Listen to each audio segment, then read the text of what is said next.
நம் ஆண்டவர் இயேசு கிறிஸ்துவின் நாமத்தினால் மகிழ்ச்சியும் சமாதானமும் நம் அனைவரோடும் இருப்பதாக.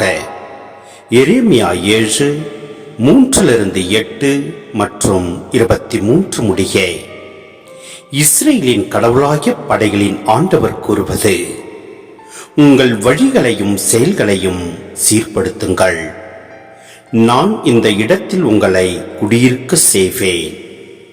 இது ஆண்டவரின் கோவில், ஆண்டவரின் கோவில், ஆண்டவரின் கோவில் என்னும் ஏமாற்று சொற்களை நம்ப வேண்டாம்.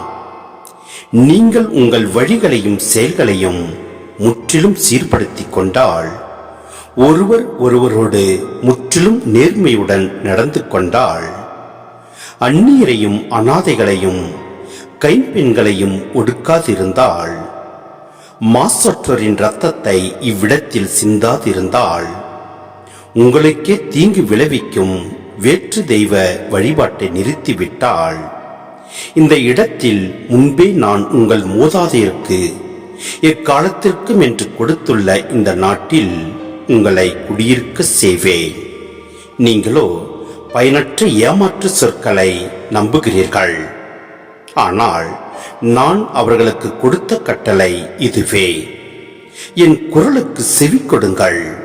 அப்போது நான் உங்களுக்கு கடவுளாயிருப்பேன், நீங்கள் எனக்கு மக்களாயிருப்பீர்கள். நான் கட்டளையிட்ட நெறிகள் அனைத்தையும் கடைப்பிடியுங்கள். அது உங்களுக்கு நலம் பயக்கும்.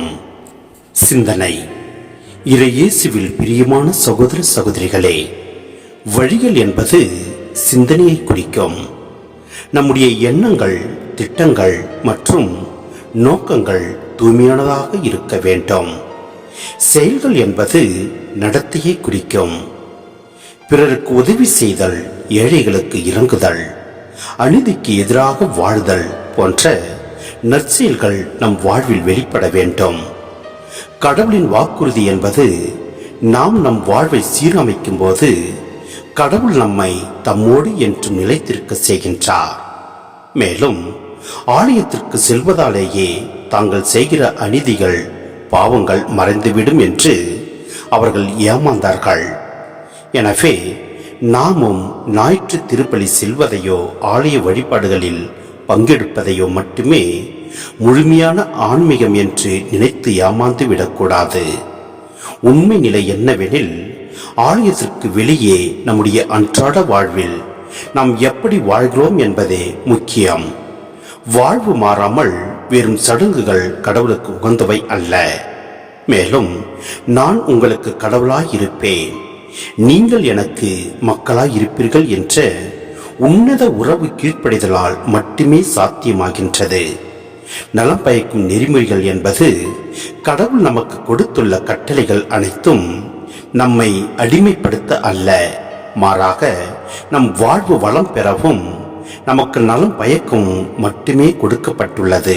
பிரியமானவர்களே, கடவுள் வாழும் உண்மையான ஆலயம் நம்முடைய உள்ளமும் நம்முடைய சமூகமுமே ஆகும். வெறும் வெளிவேட வழிபாடுகளை தவிர்த்து ஆண்டவரின் குரலுக்கு கீழ்ப்படிந்து நம்முடைய வழிகளையும் செயல்களையும் சீர்படுத்துவோம். அநீதிகளையும் பாவங்களையும் விடுத்து பிறர் அன்பிலும் நீதியிலும் வாழும்போது கடவுள் நம்மோடு குடியிருப்பார். அதுவே நமக்கும் நம்மை சார்ந்தோருக்கும் என்றும் நலம் பயக்கும். எனவே நம் ஆண்டவரின் குரலுக்கு செவிமடுப்போம். எல்லாம் வல்ல இறைவன் நம்மை நிறைவாய் ஆசீர்வதிப்பார். ஆமென்.